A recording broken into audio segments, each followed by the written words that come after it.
যে মানুষগুলো আল্লাহর কাছে এবং আল্লাহর হাবিব সাল্লাল্লাহু আলাইহি সাল্লামের চোখে শ্রেষ্ঠ মানুষ, ভালো মানুষ।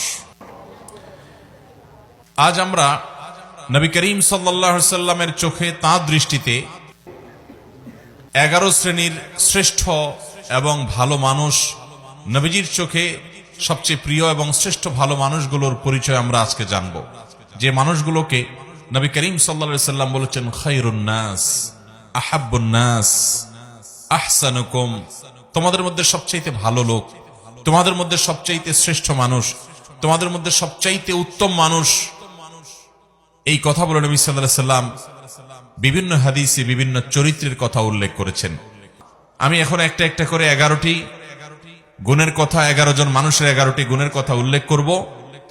আমাদের কাজ হবে আমরা নিজের সাথে সেটাকে কম্পেয়ার করব, তুলনা করব, যে সেই গুণগুলো আমার মধ্যে কতটা আছে কতটা নাই।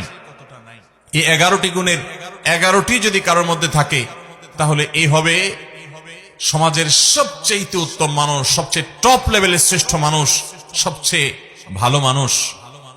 আর এই 11টি গুণ যার মধ্যে যত কম থাকবে, এই গুণগুলোর মধ্যে যত কম সংখ্যক গুণ যার মধ্যে থাকবে, সে শ্রেষ্ঠত্বের বিচারে তত বেশি পিছিয়ে।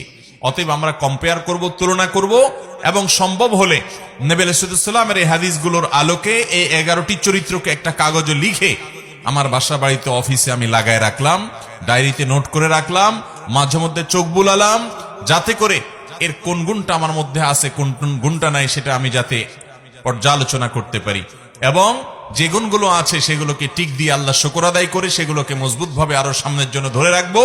আর যে গুণগুলোর অভাব আমার মধ্যে আছে সেগুলোকে আমি টার্গেট নেব, যে এই গুণটির অভাব আমার মধ্যে আছে, তাহলে এই গুণটি আমার মধ্যে অর্জন করতে হবে।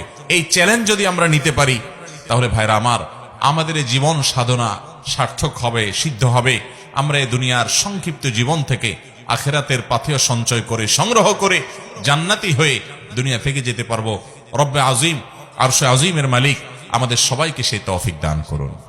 মুহতারাম হাজরিন, নবী আলাইহিস সালামের চোখে সেরা 11 শ্রেণীর মানুষের মধ্য থেকে সর্বপ্রথম যার কথা বলতে চাই, সেই শ্রেষ্ঠ মানুষদের কথা সহিহ বুখারীতে বর্ণিত হাদিসে আমরা পাই। নবী করিম সাল্লাল্লাহু আলাইহি সাল্লাম বলেছেন খায়রুকুম মান তাআল্লামাল কুরআন ওয়া আল্লামাহ।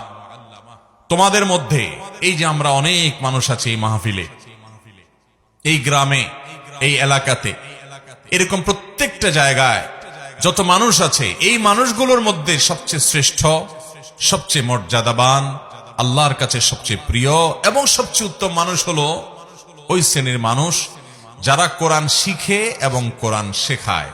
কোরআনের শিক্ষক এবং কোরআনের শিক্ষার্থী, এই মানুষগুলো হলো নবী আলাইহিস সালামের চোখে সবচেয়ে সেরা, সবচেয়ে শ্রেষ্ঠ, সবচেয়ে উত্তম মানুষ।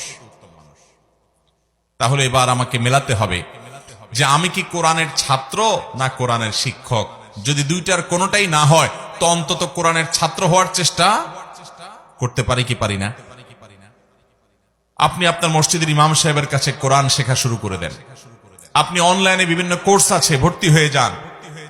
কোরআন শুদ্ধ করার চেষ্টা করেন। প্রথম টার্গেট, আল্লাহ তাআলা শুদ্ধ করার তৌফিক দিয়েছেন। 50, 60, 70% হয়ে গেছে, আলহামদুলিল্লাহ। এবার আরো সুন্দর করে কোরআন তেলাওয়াত করার চেষ্টার পাশাপাশি আপনি কোরআন বুঝে বুঝে পড়া শুরু করে দেন। কোরআন বোঝার জন্য এখন অনলাইনে অনেকগুলো কোর্স অফার করা হয়। অনেক আল্লাহর নেককার বান্দারা আমাদেরকে কোরআনিক আরবিক শেখান খুব সহজে। মাত্র সামান্য কয়েকটা ক্লাস করলেই অনলাইনে আপনি দেখবেন কোরআনে যে আপনি কথাগুলো আল্লাহ বলেছেন, আল্লাহর কালাম যখন তেলাওয়াত করবেন, আপনি দেখবেন যে আপনি সেটা বুঝতে শুরু করেছেন। আপনি অভূতপূর্ব এক স্বাদ এবং তৃপ্তি পাবেন যে আপনার রব কি বলছে আপনি বুঝতে পারছেন। নামাজে মনোযোগ আসবে, আপনার ভালো লাগা কাজ করবে। আমরা দুনিয়াতে কত কিছুই তো বুঝলাম, কত কিছুই তো শিখলাম, কত কিছুই তো জানলাম। মুসলমান, আল্লাহর কাছে ফিরে যেতে হবে, আল্লাহর সামনে দাঁড়াতে হবে। আমি আল্লাহর কাছে কি নিয়ে যাব? আল্লাহ যদি জিজ্ঞাসা করেন তুমি কত কবিতা জীবনে মুখস্থ করেছ, ইংরেজি ভাষা শিখেছ, আরেক ভাষা তোমার দুনিয়ার কল্যাণের জন্য, তুমি অনেক কিছু শিখেছ, ভালো কথা, কিন্তু তোমার অনন্ত অসীমকালের এই যাত্রায় তোমার যেন উপকার হয় সেজন্য তুমি এই কোরআন কি শিখেছ? মুহতারাম হাজিরিন, সেজন্য নবী সাল্লাল্লাহু আলাইহি সাল্লামের চোখে সেরা 11 শ্রেণীর মানুষের মধ্যে প্রথম শ্রেণীর মানুষের কথা বললাম যারা কোরআন শিখে এবং কোরআন শেখায়। আপনি নিজে কোরআন শিখবেন, শেখা হয়ে গেছে, অন্যদেরকে শেখাবেন, চেষ্টা করবেন তো ইনশাআল্লাহ। আল্লাহ তাআলা আমাদেরকে তৌফিক দান করুন। কোরআনের শিক্ষার্থী হয়ে সারা জীবন কাটাবো ভাই। আজ উচ্চারণটা শুদ্ধ করে শিখবো, কাল আল্লাহ কি বলেছেন সেটা বোঝার জন্য কোরআনিক আরবিকের বিভিন্ন অনলাইন অফলাইন কোর্স শুরু করব। মসজিদে ইমাম সাহেবকে বলবো, হুজুর একটু কোরআনে আল্লাহ কি বলেছেন আমাদেরকে বোঝান। তাফসীর জানার চেষ্টা করব, ব্যাখ্যা জানার চেষ্টা করব।